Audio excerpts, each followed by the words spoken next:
To take the opportunity to introduce myself to you, share a little bit about my philosophy about being in business. BYOB, build your own business and be your own boss. Been an entrepreneur for, wow, 30 something years, a serial entrepreneur, I should say. Today, I consider myself a socialpreneur, a person who truly wants to make a difference in the world utilizing entrepreneurial principles. My tagline is Born to Coach. That's who I am. I formerly coached women's basketball at the University of Kentucky in the 80s. I left, became an entrepreneur. I've never looked back. I tell people, I just ride a different vehicle, but I'm still coaching. And I'm known as a digital media pro. Now, you may be thinking, what does that mean? Well, essentially, it's about branding yourself, your business, through all types of technology that we have today, and making it mobile as well, because that's a huge component that we're dealing with. Also, I'm a Google Hangout maven. I love doing trainings all week long, every single day, to introduce people to new concepts, ideas, products, and services. As well, I'm a business consultant and trainer, and I absolutely love doing that. So let me move forward and just, tell you a little bit about my philosophy, or share it, I should say. One of my sayings is that I live life unattached to a specific outcome. Now, you may be thinking, that's the craziest thing I ever heard. Well, just stay with me for a minute. Think about it. What happens when you get really attached to a specific outcome and you don't get your way? Well, most of us go into fear, disappointment, and that's not really conducive to living in the now moment in our world, in your business, in your life, in your relationship. So for me, I've found living it unattached to a specific outcome actually makes it a lot of fun. And I share this as well. Time is on your side when you focus, okay? When you focus on what? What really matters. Now, I can't tell you what matters, but I know the things that matter to me. And when I know in my gut that they matter to me, time is not my enemy. It's on my side. It's a partner of mine. So I always say to people, look, be you. I mean, why be anybody else? There's only one you in the world, and you're unique and special. And so when you be you, you believe in yourself. And you think you might be looking for a guru? Well, let me tell you, I have to admit that I heard this from Jean Houston, and I love it. But she said, G-U-R-U. Think about that. G-U-R-U. You're your best guru. Now, I'm not saying that you don't need a coach. Maybe somebody like Coach B sometime. But, I never want people to make me their guru. In fact, I just simply want to provide an environment for them to feel empowered. I tell people my coaching style and philosophy is this. I help you see what you already know. And what I mean by that is I serve as a mirror. Think of it this way. If you had something on the back of your shirt, the only way you could see that would be to get a mirror and then turn around to a mirror so that you could see it. I could tell you it was there all day long, but until you see it yourself, sometimes you might not believe it, you might not embrace something. But really, that's what I do. My coaching style is I serve as a mirror for what you already know. And that's really exciting because then you can own that information. You can own your empowerment, and that's what I want. I don't want to be anybody's guru because, you are you. Take advantage of it. Be you. Believe in yourself. And I also tell people, look, you are a maven. And a maven is someone who's constantly creating and possessing the ability to share knowledge in your field as a trusted expert. So everybody's a maven in some way. You just have to get in touch with it. And I have this daily mantra I have been speaking for the past 6 years since I started online, getting to know people all over the world. When I live in Blaine, Washington, and didn't know anybody to connect with on a business level, being an entrepreneur. So what I tell people, it's about connecting, engaging, collaborating, innovating, and leveraging our unique collective talents globally to form synergistic partnerships. Because the truth is, you have a story to share and a skill to impart. So rejoice that you are a maven. Figure out what you want to do, and then let me help you learn how to share that via Google Hangouts. It's really exciting. You get a lot of engagement with people when you're doing that. And you know what? I'm really what I call a high-tech, high-touch person. So, you know, the bottom line is it's a both and. It's not either or. A lot of people mistakenly think that being online is about never having to talk to people and just having a magic bullet that makes everything happen. Well, first of all, there is no magic bullet. But it can be easier than you think it is. But the whole idea around high tech is so that you can high touch more people. In other words, I give people this example. I live about 18 miles north of Bellingham, Washington. That's about 5 minutes from the Canadian border, 45 minutes south of Vancouver. And if I go into Bellingham, Washington, wanting to find some people to ski with over on Mount Baker, and I run up to every 15-year-old on a skateboard and say, hey, you wanna go skiing on Mount Baker? They're gonna look at me like I'm crazy. Well, that's what happens when you go to your friends and family and want to talk to them about being an entrepreneur. Many of them have no desire to be an entrepreneur, and that's okay. They don't want to build their own business and be their own boss, but you do. And if you go to the wrong people, you won't get the results you want. And they'll steal your dreams if you allow them. So, you know, the idea again behind high tech and high touch is to be connecting with more of the people who want to connect with you. So that's really exciting to me. You know, I hear a lot of people talking about the left brain and the right brain, and you know, the left brain is analytical and the right brain is creative, and how these are distinctly different. But I want to do a little myth busting here, because you hear in our industry about attraction marketing.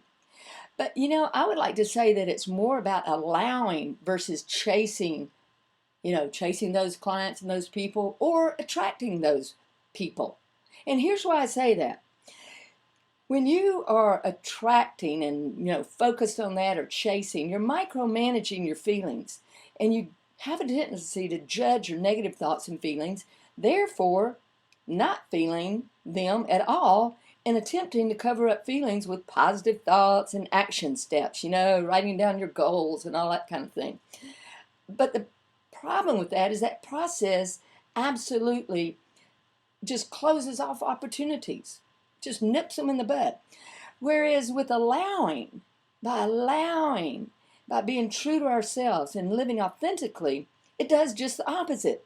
It opens up a space that is synergistically in alignment with who we are. And when we open up a new space, we also allow others to step into a space that we've now created. Whereas when we're all into this chasing, or even attraction marketing, that's a term I've heard for ever since I've been in the industry. And I think I just want to, you know, bust this myth right now. Because if you see up there at the top, in between where it says myth busting, it's people connecting together. You see, it doesn't matter whether it's left brain or right brain. I mean, it's all good. It's a both and. Just like high tech and high touch. It's not an either or. So just wanted to kind of bring up that point about allowing versus chasing and attracting. It gets our focus on things that don't help us really embrace the opportunities that are in front of us. Now, if you want to shift your mindset and embrace high tech and use it to connect with people who want to be connected with you via high touch, well, is that what you want to do? Well, first of all, be open to a different way of engaging. You know, things are changing every day. Embrace that. And number two, this may blow you away, but be willing to feel overwhelmed and cry at your computer. I got to tell you the truth. I've done that. But you know what? I was willing to be in the chaos. I was willing to be in overwhelmed, sticking with it, not avoiding it, not saying I don't feel overwhelmed, you know, and all like this, but acknowledging it. And so that allows you to really move forward. So you may be saying, well, don't know what you don't know, huh? About, you know, technology and all of that. Well, I hope by the time you listen to what I share with you a little bit about my philosophy and so forth, that you will know some of the things you don't know. Because it is in that moment of knowing what you don't know that you have the opportunity to then make new choices. And the new choices are to embrace what's happening so that you can use high tech for more high touch, connecting with the people who want to connect with you. That makes it so much fun. Otherwise, it's miserable, I got to tell you. So, I'm going to just use some things coming into quantum physics now. I am going to draw this together. But there's something called EMDR. You may have heard of it. It's eye movement desensitization and reprocessing. And it's used with people who are going through types of trauma. Well, I feel like over the past few years prior to 2014, there's been a lot of chaos and trauma and all, and that's not necessarily a bad thing, okay? And I'm going to show you why here. I call 2014 the time for embracing the RTC mindset, okay? RTC. You may be thinking, what does that mean? Well, it's reorganizing through chaos. See, chaos isn't a bad thing. In fact, when the Seahawks just won the Super Bowl, okay, and I was very excited since I live in Washington, part of what they were talking about was really connecting with one another. They're doing things that have never been done before in professional football, a way of dealing with players, a way of embracing them and getting them to connect with one another, and not looking at chaos as a bad thing, but embracing it, feeling it, working with it, because there's no way to avoid it. See, it's just how you manage your chaos that's important. So, hey, I'm Dorothy, so I've got to bring in the red shoes. You remember all that? But this is where the hero begins with a call. Okay? You were called, were you not? As Dorothy is called to get out of that outmoded situation of Dust Bowl, Kansas. Now, no offense against people in Kansas, but that's part of the story. So many people feel a yearning and they say, I don't know. And that is called the refusal of the call. Then finally, they can't stand themselves. And sometimes it takes a big event to break them through. So that's really exciting, though. When you no longer are caught up in the trap of I don't know, but are willing to say, I don't know, but I'm going to do something about it. I'm going to do something different and break through. So I just want to ask you right now, what was or is your tornado, your chaos? What have you broken through in the past? What can you tap into that you can tap into again because you really did that? Every time you do that, you know how to do it again the next time, because life is not going to change. The only way you don't experience chaos is if you're dead. Now, some people are living dead yet alive. They're so unfeeling. But that's not how you want to live life. You want to embrace really feeling what you feel. Your gut tells you a lot. Listen to it. I tell people all the time, it's not that we trust ourselves too much. It's that we trust ourselves too little. And we often get signals in our gut because that's where it hits us. Now, I want to take that EMDR and make a new acronym out of it, okay? Although it's used to kind of treat trauma and other kinds of things like that. I want to give it a new meaning. I want to call it engage, mitigate risk, diversify, and rocket to success. And that leads to a shift. So here's my quantum physics model that I'm going to share with you. Okay, first of all, you've got the S, okay? And at the very bottom of the S is what's called stable. And then in the middle here, we get chaos. Wahoo! And then at the top, we have what's called metastable. Now, I know you would like to just leapfrog from stable to metastable and just leap over like a hurdle, that chaos. But that's not really how it works, okay? So here's what happens. We're in stable lots of times, and the stable is actually down there with a low vibrational level, okay, low frequency. And a lot of people say, oh, my life is stable. I say, you do? You want to be stuck? Oh, yicky. I mean, no. That's an unchanging stuck state, stable is. That's where fear resides. False elements appear real. You can convince yourself of anything at that moment, So what you want to do, and, what people often do is they start moving from stable up to chaos. But the problem is, look at that arrow. They go up to chaos, and then it's like, ooh, fear, false elements appear real. I'm going back down to stable where it's comfortable. You call that comfortable? When it's a low vibrational level, oh, come on, there's nothing worse than that. So what you want to do is you want to transform that fear. False elements appear real. What do you want to transform it into? A new acronym. Full evolution attracts revelations. Full evolution attracts revolution. Okay? And then you're going to embrace that chaos. You're going to feel it. But you're not going to let it stop you and go back to stable. You're going to move through it. You'll go over it. You'll do whatever it takes. And then that's going to lead to a change. You're going to have new experiences, new ways of envisioning your business and life. And when that happens, choice exists. It is in the metastable where you have choice. And you are your best you, a star, the star you were meant to be. And it's a very high vibrational level of allowing. Remember when I was talking about allowing rather than attracting or chasing? This is a very, oh my gosh, you can just, I hope you can hear the energy in my voice because it's very, very exciting. And then that leads, of course, to abundance, opportunity, and making a difference in our world. You know, I did a year-long journey, Robbie and I did, throughout the U.S. in 2005 and 6. And the whole idea was really to engage hearts and minds, you know, and just transforms the differences that separate us. Create authentic connections. That's what we wanted to do. And one thing we found when people said, what did you learn in that year? I said, you know, what we learned is that more than anything, people want to connect with one another and make a difference. And yet, many of us, at times, create walls that keep from happening exactly what we want in our life. And we have to ask ourselves, what's that about? What is that about? Why do we do that?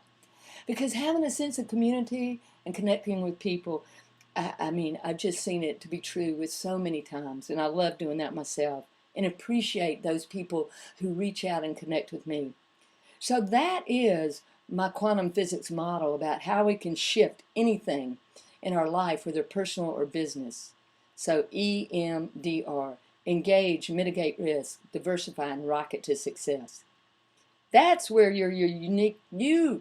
That's the best, the gold star down there, uniquely you. Nobody else can be you.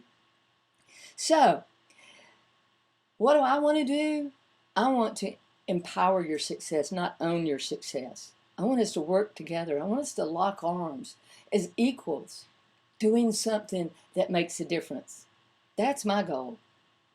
And help you be your unique you, just like I am. So when you look at that, this is really all about, you know, creating a community. Do you have the community to help you make a difference and connect with like-minded people? If you don't, why not join Coach B and let's, you know, lock arms together and see what we can create. And before I leave here, I want to just share this with you because I want you to really take this in. I just find this so true about people in the world. Your magnificence is breathtaking. And don't you ever forget it. Embrace that. Embrace your dreams. Only one person owns your dreams, and that's you. And loving yourself every single day is one of the most important things that you can do as an intention every day. I want to love myself. I didn't say love yourself more, love yourself better, because that's about judgment. But simply, I love myself today. That's what I want to do. That's my intention. Because if I can stay in that space of loving myself daily, I know that I can treat you the way you deserve to be treated. And that I will see your magnificence in all its breathtaking form, no matter what. So I want to end this with just reminding you that I'm Dotti Berry, okay? It's known as Coach B. And leave you with this one thing that hangs on my wall, that plaque right there outside my office. And it reminds me, Ancora Imparo. And it means, I am still learning. And even in his 87th year, the great Italian Renaissance artist, Michelangelo, creator of such masterpieces as the Sistine Chapel and the Sculpture of David, is quoted as saying this, Ancora Imparo, I am still learning. Why not give me a call? Learn with me. Call me at 1-888-440-9780 in North America, or contact me on Skype, Coach Berry 2. Coach Berry 2. I love to connect with people all over the world. It's really exciting. And thanks for taking the time to take a look at this and let me introduce myself to you.